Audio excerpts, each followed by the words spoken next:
Ancien défenseur, Igor Tudor a démarré sa carrière de joueur en 1995 dans son pays natal, la Croatie, sous le maillot d'Hajduk Split jusqu'en 1998.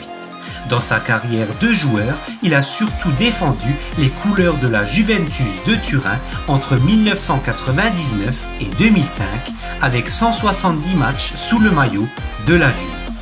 Le Croate a évolué notamment avec Zinedine Zidane chez les Bianconeri. Il a terminé finaliste de la Ligue des Champions 2003 avec la Juve face au grand Milan AC et a remporté le championnat italien à 2 reprises en 2002 et 2003. Il a également remporté la Coupe Intertoto en 1999. Ancora il croato Igor Tudor, poi un Thuram che avanza ancora indisturbato sulla fascia destra, va addirittura in sovrapposizione, Salagetta fa partire il traversone, stacca Trezeguet, possibilità per Tudor! 3-2 per la Juventus, 93esimo minuto di gioco, esplode il Delle Alpi, esplode tutta la Juventus, questo è il gol qualificazione, gol di Tudor al 93. Il a ensuite été prêté une saison à Sienne lors de la saison 2005-2006 avant de terminer sa carrière de joueur en Croatie avec un retour à Hajduk Split. Sur le plan international, Igor Tudor a porté le maillot de la Croatie à 55 reprises entre 1997 et 2006. Il a notamment terminé 3e de la Coupe du Monde 98 en France avec son équipe nationale de Croatie. Il débute sa carrière d'entraîneur en 2012 avec l'équipe nationale de Croatie en tant qu'entraîneur adjoint d'Igor Stimac avant de se lancer un an plus tard en tant qu'entraîneur principal d'Hajduk Split. Il y restera de 2013 à 2015. Après son aventure à Split, il quitte son pays natal et s'envole pour la Grèce en signant au PAOK Salonique. À 37 ans, il découvre alors un nouveau pays, un nouveau championnat. Il ne trouvera jamais de continuité au niveau des résultats avec le PAOK et finira 4e du championnat grec.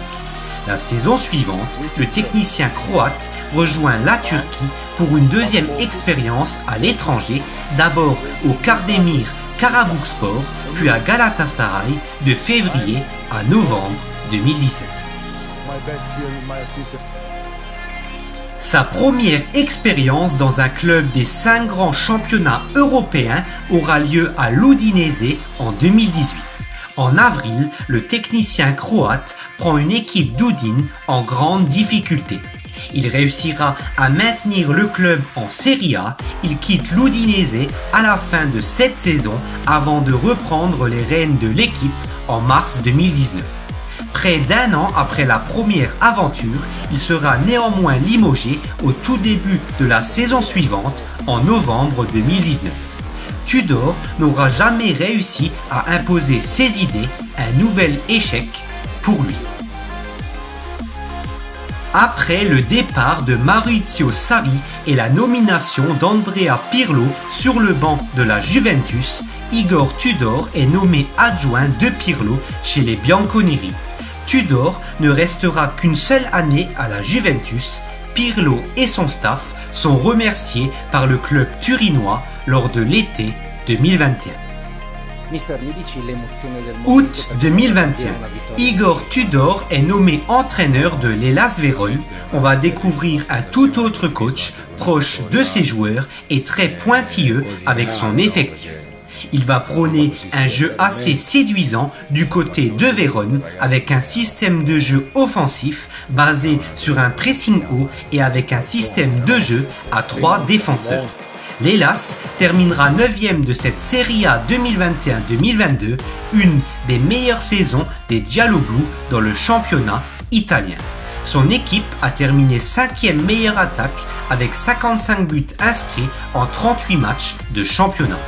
Le coach croate s'est notamment offert avec l'Hellas de gros noms de cette Serie A en battant notamment la Juventus, la Roma, la Lazio ou encore l'Atalanta.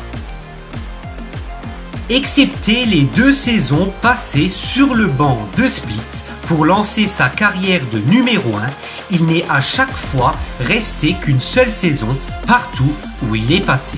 Malgré tout, en 248 matchs, il a remporté 109 matchs, soit 43% de victoires pour un total de 1,59 points de moyenne.